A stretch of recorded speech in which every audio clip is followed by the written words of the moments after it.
La première église baptiste haïtienne, Macédoine, sur la route de Boget Road, à River Edge, dans l'État de New Jersey, est maintenant dans l'air. Sachant que nous vivons dans les derniers temps et que le déjà, bien que pas encore, de l'Église de Jésus-Christ est plus près de nous que lorsque nous avons cru, nous nous empressons d'utiliser tous les moyens dignes, utiles et nécessaires pour prêcher le message de l'Évangile qui est une puissance pour le salut de quiconque croit.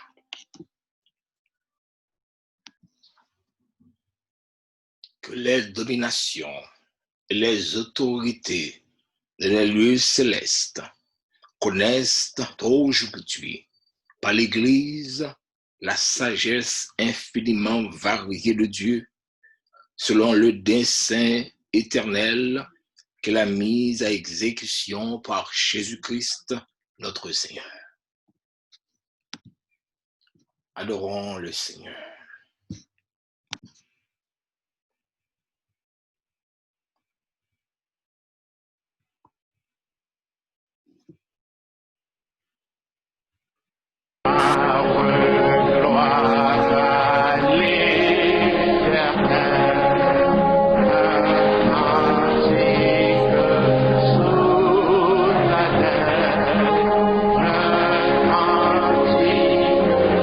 Sous la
Prions le Seigneur.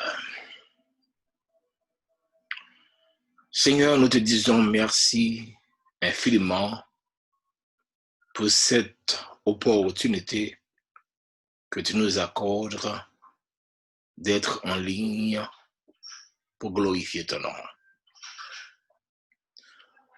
Nous te prions, nous te demandons, Seigneur, de nous emplir de ta puissance, de la puissance de ton Esprit Saint, que nous puissions annoncer le retour glorieux de notre Seigneur Jésus-Christ avec zèle. C'est la prière que nous t'adressons au nom de ton Fils Jésus-Christ qui vit et qui règne au siècle des siècles. Amen. Aujourd'hui, nous allons parler au sujet du décret de Dieu. Plus précisément, nous allons insister sur les caractéristiques du plan de Dieu pour le croyant en Christ. En général, le décret divin est défini comme son dessein éternel par lequel Dieu a préordonné ce qui arrive. Le décret divin couvre toutes les œuvres de Dieu dans la création et dans la rédemption. Il englobe les actions des hommes sans exclure leurs œuvres pécheresses. Dans ce sermon, nous allons accorder, plus précisément, nous allons aborder les œuvres rédemptrices de Dieu pour montrer que le plan de Dieu pour le croyant en Christ est fondé sur la sagesse de Dieu, formé dans les profondeurs de l'éternité, opéré par la puissance souveraine de Dieu. Avec les conjonctures actuelles du monde, plusieurs s'apprêtent à remettre en question le plan de Dieu pour sa création. Certains pensent que ces événements sont incompatibles au dessein de Dieu. La plupart des croyants semblent être confus sur le point à se douter même de la bonté de Dieu pour leur vie. Pour vous qui écoutez ce message maintenant, je m'en vais vous dire que notre temps n'est pas tout à fait différent du temps des prophètes Habakkuk, de Jérémie, de Daniel et tant d'autres. Ce qui était commun dans leur caractère était la foi. Ils ont appris que le juste vivra par sa foi.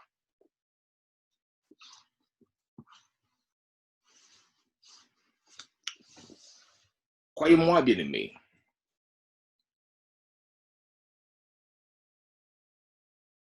je vous appelle à me croire. Dieu amènera certainement son plan à exécution. Parce que d'abord, ce plan est fondé sur sa sagesse infiniment variée.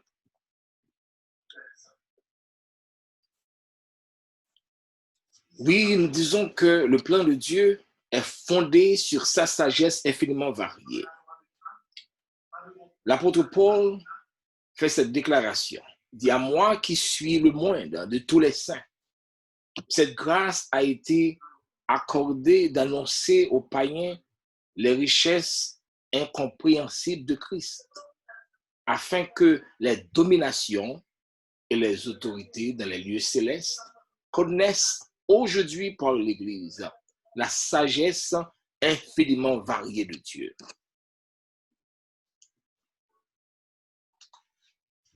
Comment comprendre la sagesse infiniment variée de Dieu? Les richesses de la sagesse de Dieu, bien que incompréhensibles, les dominations et les autorités de toutes sortes, arriveront à la connaître par l'exécution du dessein de Dieu. Bien entendu, la sagesse de Dieu est un aspect même de sa connaissance. La sagesse de Dieu est la vertu divine qui se manifeste dans la sélection des finalités dignes et dans le choix des meilleurs moyens pour la réalisation de ces finalités. La fin ultime à laquelle Dieu subordonne toute chose est sa propre gloire. Selon Éphésiens 1, versets 11 et 12. Car Dieu, dans sa perfection, il se connaît lui-même d'une manière qui lui est propre, ainsi que toutes les choses possibles et réelles. Cette connaissance est toujours complète et toujours présente dans son esprit. Et parce qu'elle comprend tout, on l'appelle l'omniscience de Dieu. Dieu connaît toutes choses. Il connaît toutes choses. Dieu connaît le passé, présent et futur. À la fois les choses qui ont une existence réelle et celles qui sont simplement possibles. D'après Psaume 139, verset 1 à 16, le psalmiste David déclare: Éternel, tu me sondes et tu me connais. Tu sais quand je m'assieds et quand je me lève. Tu pénètres de loin ma pensée. Tu sais quand je marche et quand je me couche. Et tu pénètres toutes mes voies. Car la parole n'est pas sur ma langue que déjà, ô Éternel, tu la connais entièrement. Dans notre petitesse, nous devrions répéter comme le psalmiste: une science aussi merveilleuse est au-dessus de ma portée. Une science aussi merveilleuse, une science aussi merveilleuse est au-dessus de ma portée. Il est vrai que Dieu partage ses attributs à l'homme. Je veux dire la sagesse et la connaissance. Ces attributs sont des attributs communicables. Dieu les partage à l'homme. Mais l'homme possède ces attributs sous une forme limitée, comme un reflet de la réalité qui est en Dieu. C'est donc une folie pour l'homme de se baser uniquement sur sa sagesse, sa science pour s'accomplir, pour transformer son environnement en paradis sans l'aide de Dieu, par le moyen des connaissances humaines, par la science ou par la raison. Comme dit le psalmiste, cela n'arrivera jamais. Car rien de partiel, rien de partiel ne peut satisfaire la soif du vrai bonheur en l'homme. Comme a dit le sage, Dieu a mis en nous la pensée d'éternité. Par conséquent, bien-aimés, tous les efforts de l'homme, c'est comme poursuivre le vent. Car, dit le sage, vanité des vanités, tout n'est que vanité. Ceux qui sont en Christ, seulement ceux-là qui sont en Christ, à l'assurance de la parfaite satisfaction de leur être. Paul l'explique ainsi. Aujourd'hui, nous voyons au moyen d'un miroir, d'une manière obscure, mais alors nous verrons face à face. Aujourd'hui, je connais en partie, mais alors je connaîtrai comme j'ai été connu. 1 Corinthiens chapitre 13, le verset 12. Quel est donc l'objet? Qu'est-ce qui fait l'objet de cette sagesse? Paul présente en quelques mots ce qui en fait l'objet du plan de Dieu pour le croyant. Il dit, ce mystère, c'est que les païens sont co-héritiers, forment un même corps et participent à la même promesse en Jésus-Christ par l'évangile. Qu'est-ce qu'il veut dire par là? C'est-à-dire que le croyant s'identifie à Christ dans tout ce qu'il est et dans tout ce qu'il possède. Le croyant partage la justice de Christ. Le croyant partage la vie éternelle qui est en Christ. Le croyant partage son royaume, sa résurrection et sa glorification. Le croyant partage également les promesses, les mêmes promesses que les Juifs. Et c'est ce que Paul déclare dans ce texte. Ce paquet constitue les accessoires d'un bonheur parfait que seul Dieu peut accorder. Ce sont là les richesses incompréhensibles de Christ. Ce dessein, bien entendu, est fondé sur la sagesse de Dieu. Aussi, ce dessein est aussi formé dans les profondeurs de l'éternité. Oui, le dessein de Dieu pour le croyant est fondé sur la sagesse de Dieu. Le dessein de Dieu pour le croyant est formé dans les profondeurs de l'éternité. Cela signifie que le dessein du plan de Dieu pour le croyant est éternel. Paul ajoute dans le même texte, Éphésiens chapitre 3, versets 9 à 11. Paul ajoute, selon le dessein éternel qu'il a mis à exécution par Jésus-Christ notre Seigneur. De ce fait, tout ce qui entre dans l'accomplissement de ce dessein ne peut être rendu sans effet par aucun agent temporel.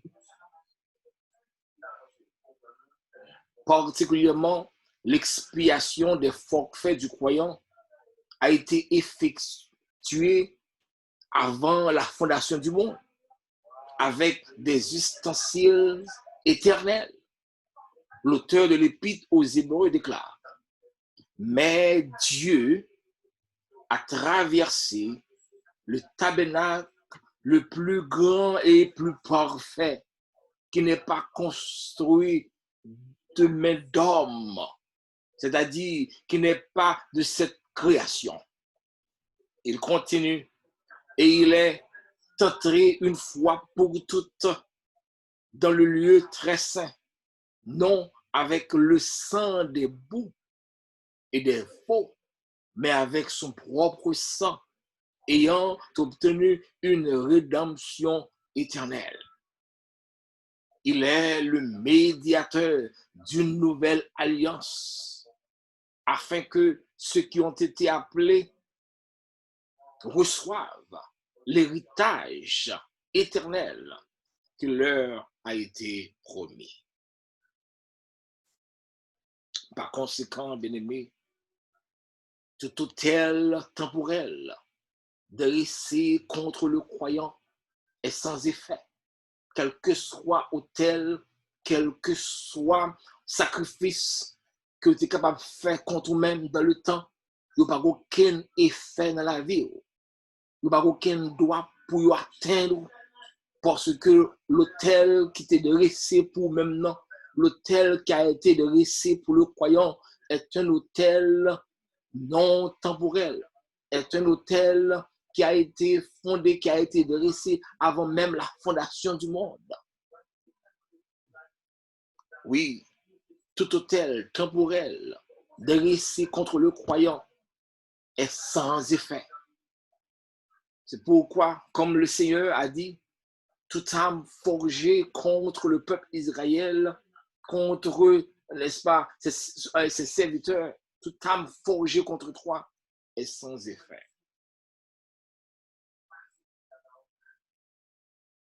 On peut même ajouter, le coronavirus est temporel, comme a été la maladie du serviteur Job.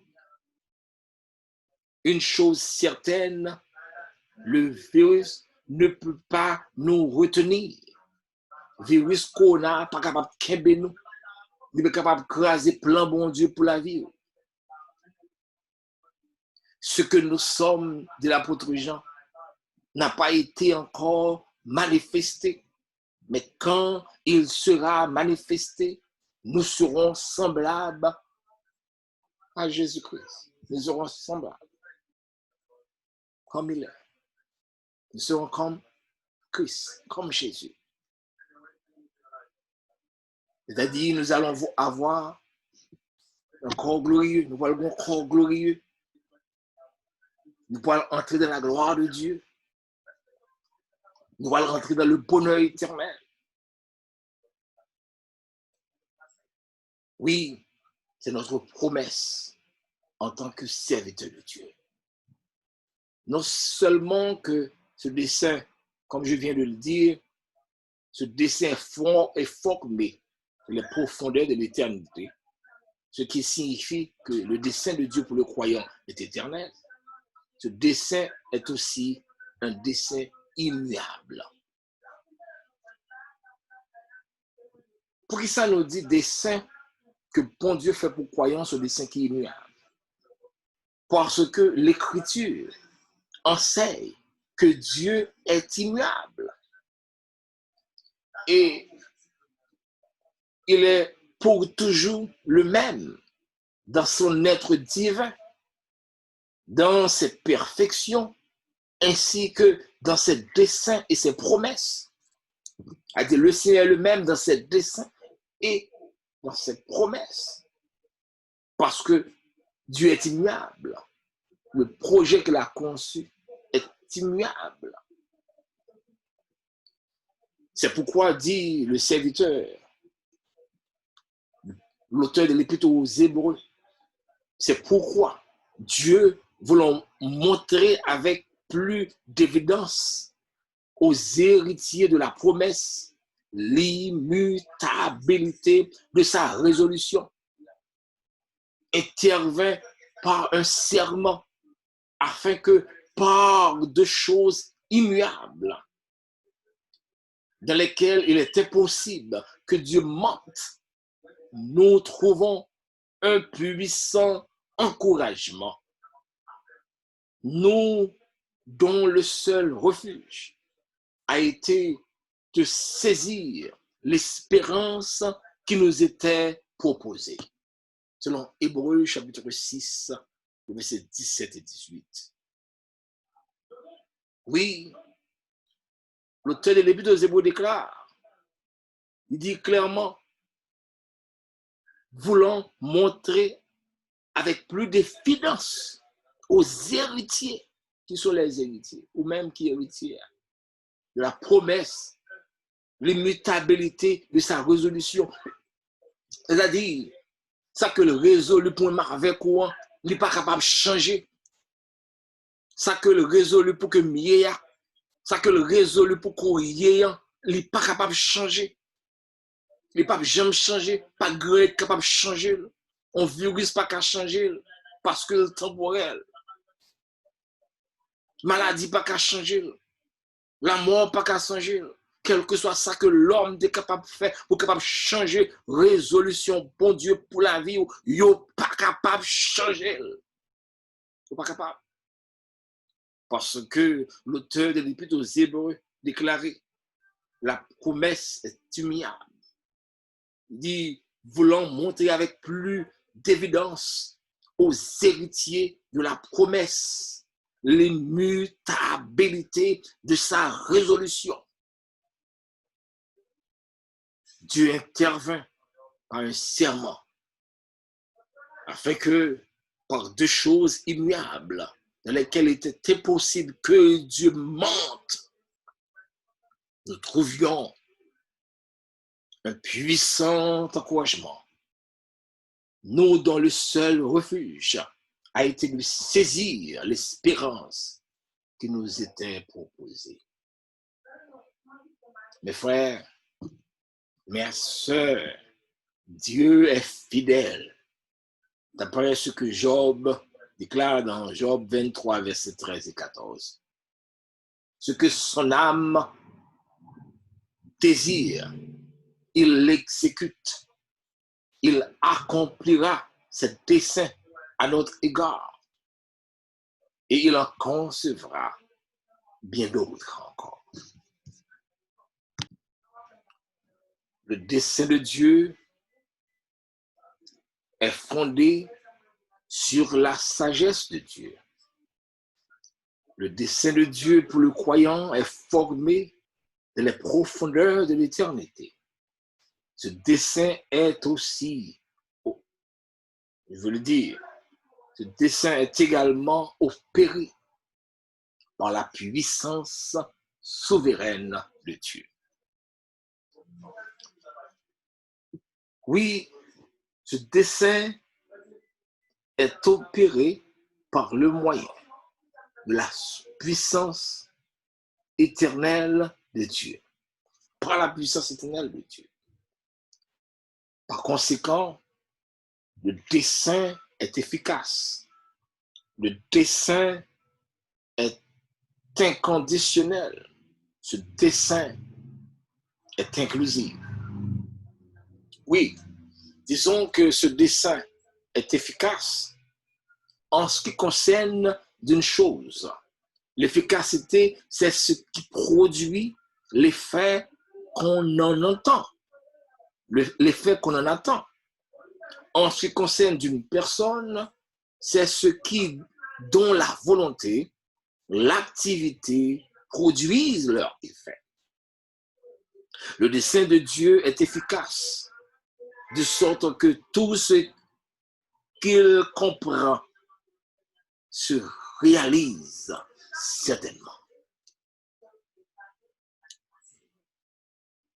Pour montrer que Dieu n'a jamais raté son cible, le prophète amène, le prophète Isaïe, bien sûr, amène le peuple à repasser les activités de Dieu dans leur passé pour le rassurer de leur avenir en Dieu.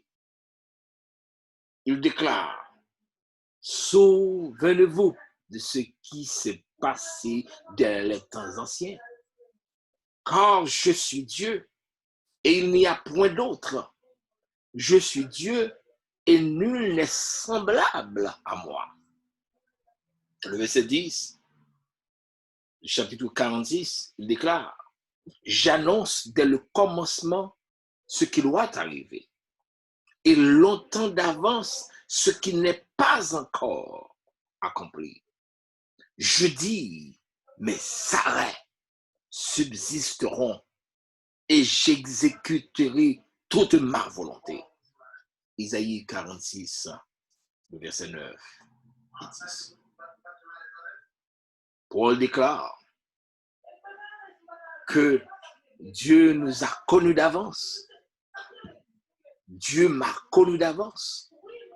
Dieu t'a connu d'avance. Il m'a connu d'avance.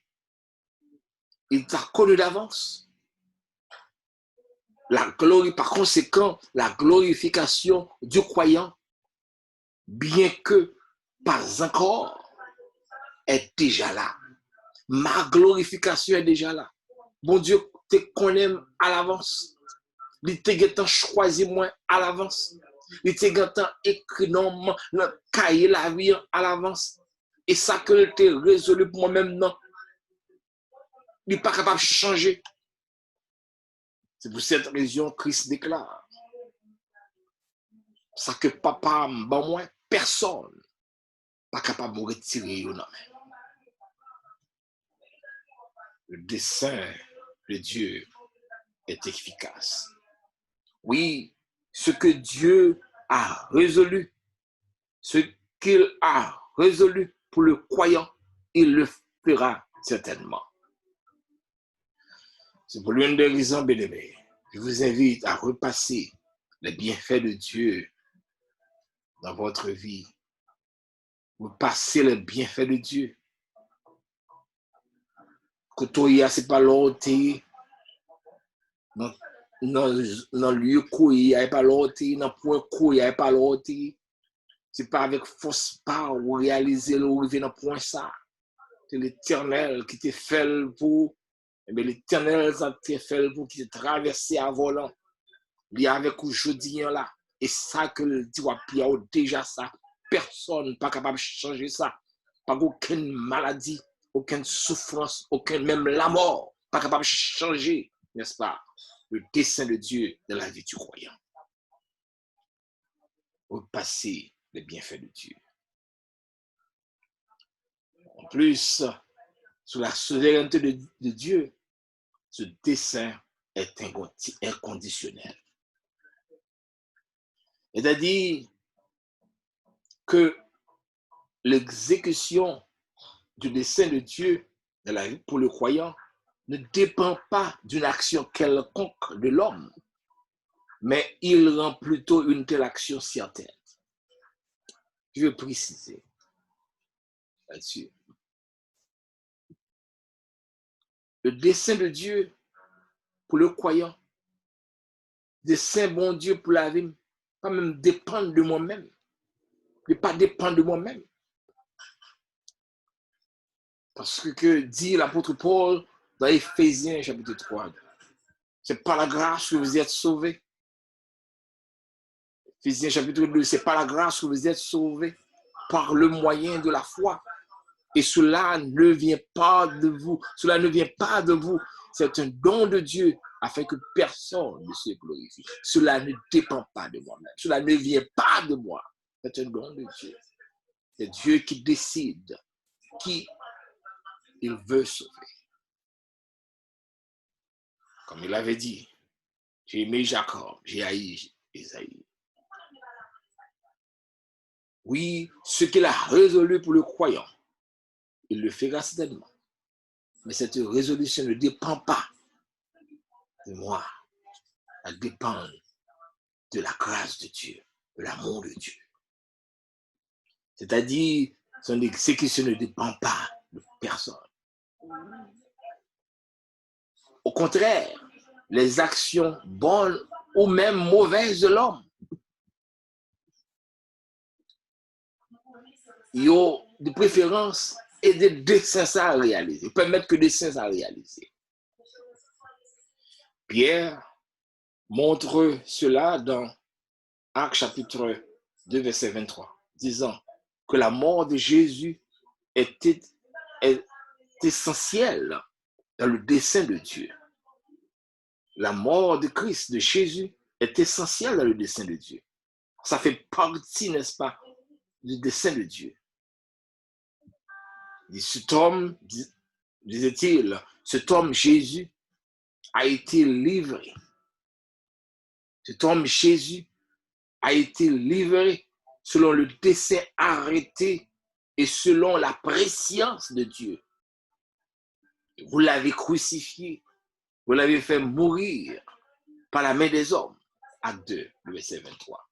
Il a dit, c'est ce dessein, la mort de Christ, ne dépend pas même, ne va même dépendre des pharisiens et qui livraient, n'est-ce pas, aux païens. La mort de Christ va même dépendre des Romains qui l'ont crucifié. Et cela ne signifie pas qu'il n'est pas responsable. Alors qu'il a cherché à écraser le plan de Dieu, eh bien, avec même instrument qui a cherché à écraser le plan de Dieu en ce qui concerne Jésus-Christ, le salut que nous portons, bien le Seigneur utilise même leurs actions pour accomplir son dessein. Oui, Jésus lui-même déclare, le Père m'aime parce que je donne ma vie afin de la reprendre. Personne ne me l'ôte, mais je la donne de moi-même. J'ai le pouvoir de la donner et j'ai le pouvoir de la reprendre. Tel est l'ordre que j'ai reçu de mon Père. C'est-à-dire, la mort de Christ était essentielle dans le plan de Dieu. Au lieu que l'homme a crasé le plan, eh bien, l'homme, ça a fait. Il a fait plan exécuté. Il n'est pas capable de craser le plan de Dieu. Nous disons que le dessein de Dieu, n'est-ce pas, est opéré par la puissance souveraine de Dieu. Et de ce fait, le dessein de Dieu est efficace. Le dessein de Dieu, sur la souveraineté de Dieu, le dessein de Dieu est inconditionnel. Sur la souveraineté de Dieu, le dessein de Dieu est totalement inclusif. Qu'est-ce que je veux dire par là? Ce dessein inclut les bonnes et les mauvaises actions des hommes. Toutes choses concourent au bien de ceux qui aiment Dieu, de ceux que Dieu a appelés selon son dessein. A dit actions bonnes et mauvaises des hommes, ils ont entré, n'est-ce pas, dans le dessein de Dieu. Ils ne sont pas capables de craser, ils ont inclus. Et lorsqu'ils utilisaient ces actions pour, n'est-ce pas, empêcher le plan réalisé, et bien c'est même l'action ça que bon Dieu utilisé pour faire le plan réalisé. C'est la souveraineté de Dieu. Oui, inclusif. Inclut les bonnes et les mauvaises actions des hommes. Inclut également les événements contingents de la vie. Comme dans la vie de Joseph. Joseph déclare, vous aviez médité de me faire du mal. Dieu l'a changé en bien pour accomplir ce qui arrive aujourd'hui, pour sauver la vie à un peuple nombreux. Genèse 50, le verset 20. Les frères de Joseph, ils étaient jaloux de Joseph. Et jalousie, n'est-ce pas, porté pour tellement raï Joseph, tellement raï Joseph, ils ont décidé pour tuer Joseph. Mais il y avait, n'est-ce pas, le prince des ténèbres derrière tout cela. Le prince des ténèbres, Satan le diable, ce qu'il voulait faire, c'est, n'est-ce pas, utiliser pour être capable de craser le plan de Dieu. Parce que, à travers Joseph, Dieu, n'est-ce pas, l'État peut exécuter plan. Et c'est pour cette raison que Joseph déclare, vous aviez médité de me faire du mal. Dieu l'a changé en bien. De quelle perspective? Qui est en rapport, n'est-ce pas, avec son plan. Pour sauver le peuple Israël, pour sauver, n'est-ce pas, la famille de Jacob, et de laquelle sortira, n'est-ce pas, le peuple Israël. En même temps, et si du peuple Israël, le Messie, à savoir Christ, vient pour le sortir. Et qui sera, n'est-ce pas, une bénédiction pour toutes les nations. Genre que l'Éternel, n'est-ce pas, il te dit avec Abraham. Il dit toutes les nations viennent pour bénir, n'est-ce pas, en ta descendance. Et c'est alors que Satan, le diable, utilise monsieur ça pour écraser plein, bon Dieu. Mais toute stratégie que l'utilise, bon Dieu, utilisée pour que le capable de mener plein à terre. Regardez bien pourquoi Joseph, c'est descendre, plus il descend, plus fond. Il plus fond dans côté que le rive dans cachot, côté que pour tuer, n'est-ce pas, pour exécuter, n'est-ce pas, les ennemis du roi, lorsqu'on entre dans cachot, ça, pas de sortie pour vous. Mais cependant, c'est à ce moment même que Dieu intervient pour capable de lever tête Joseph. Pour ça que ça a été résolu pour Joseph là, levé à exécution. Il en est de même pour le croyant. Regardez toute verrouille ça qui est autour de nous-mêmes. Il n'est pas capable de bloquer ça, bon Dieu, n'est-ce pas, temps décrété pour la vie. Il n'est pas capable. Au contraire, il va des instruments pour permettre que plein bon Dieu exécute dans la vie, moi, dans la vie.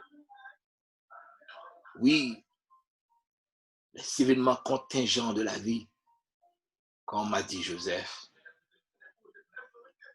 et même la durée de la vie de l'homme. Bien sûr, on va inclure même la durée de la vie de l'homme.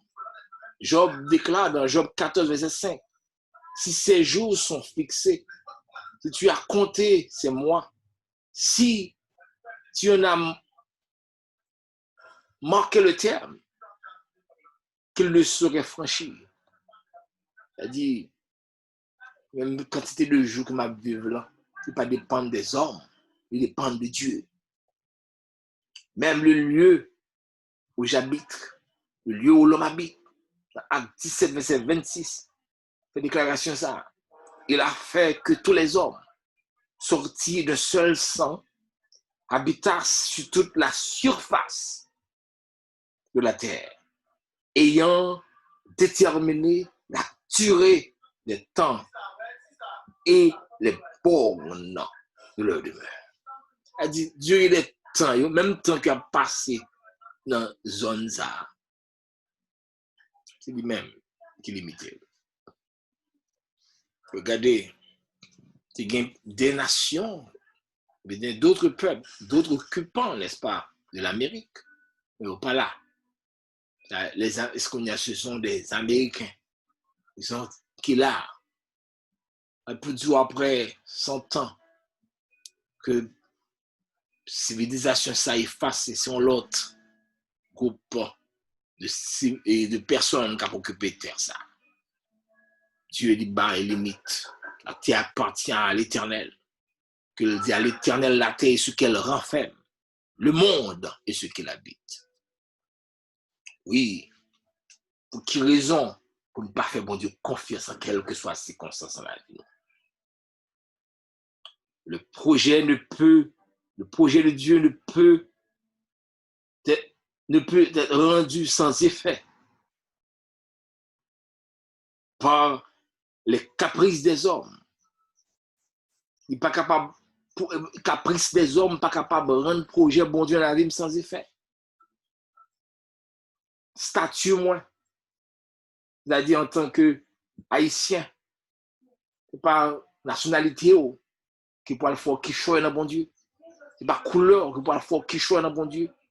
C'est pas langue qu'on parle qui peut le faire, n'est-ce pas, qui choisit dans bon Dieu.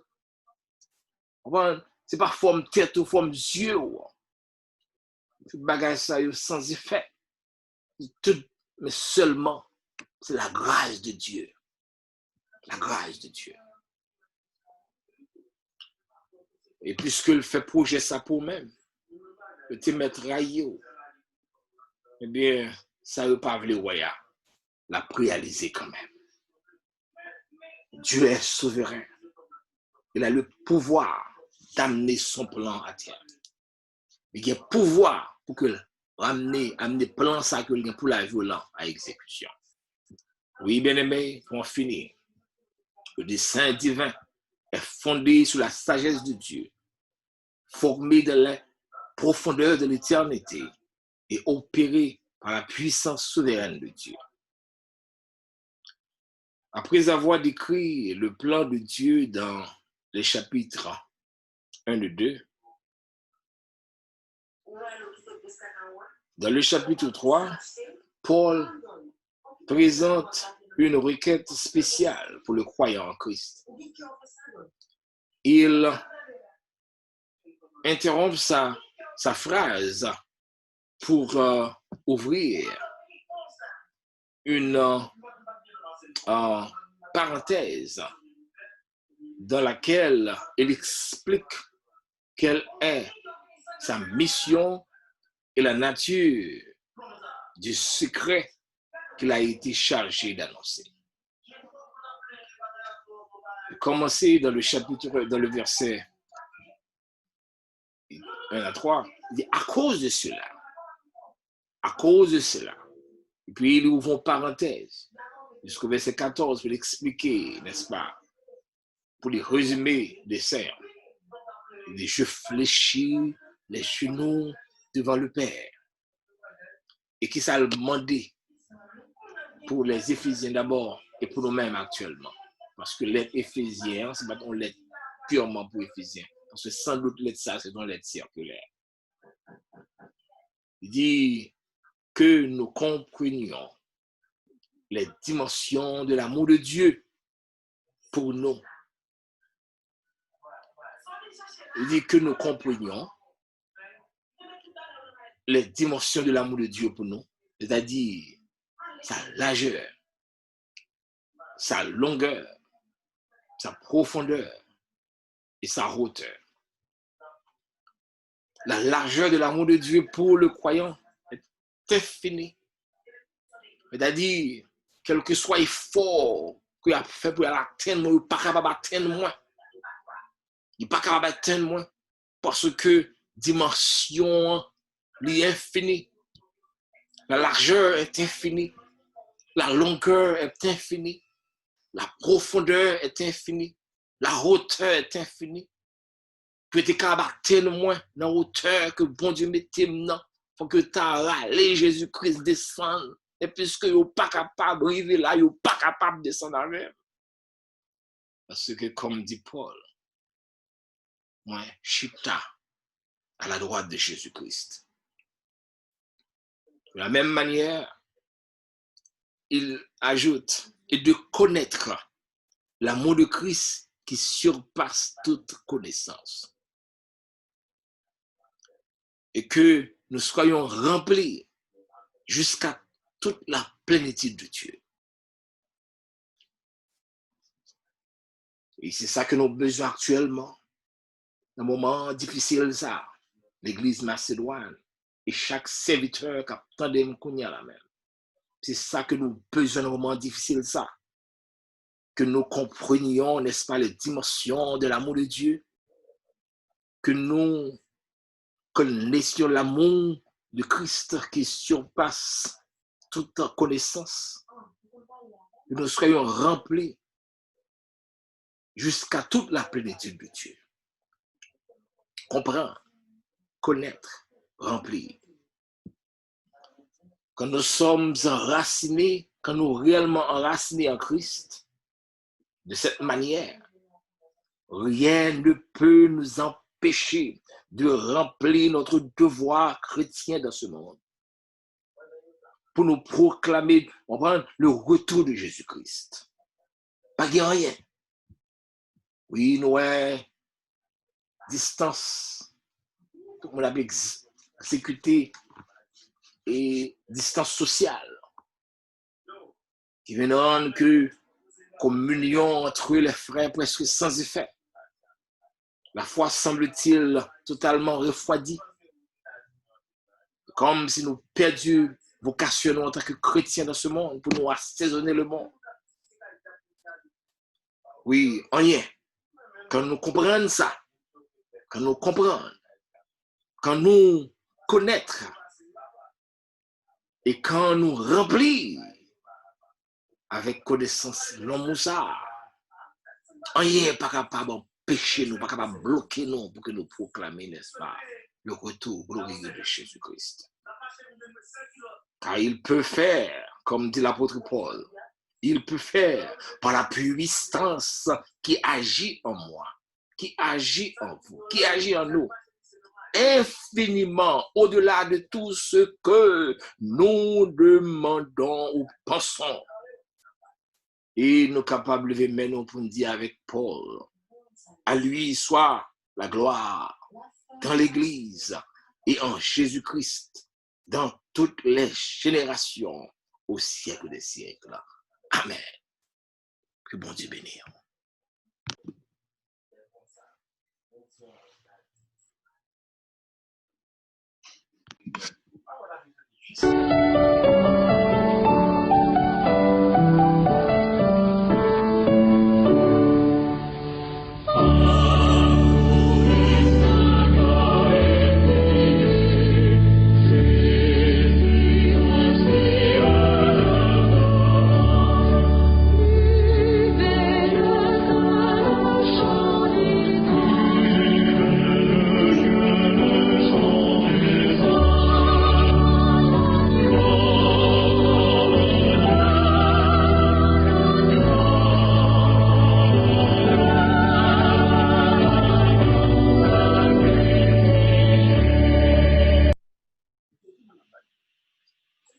Prions le Seigneur.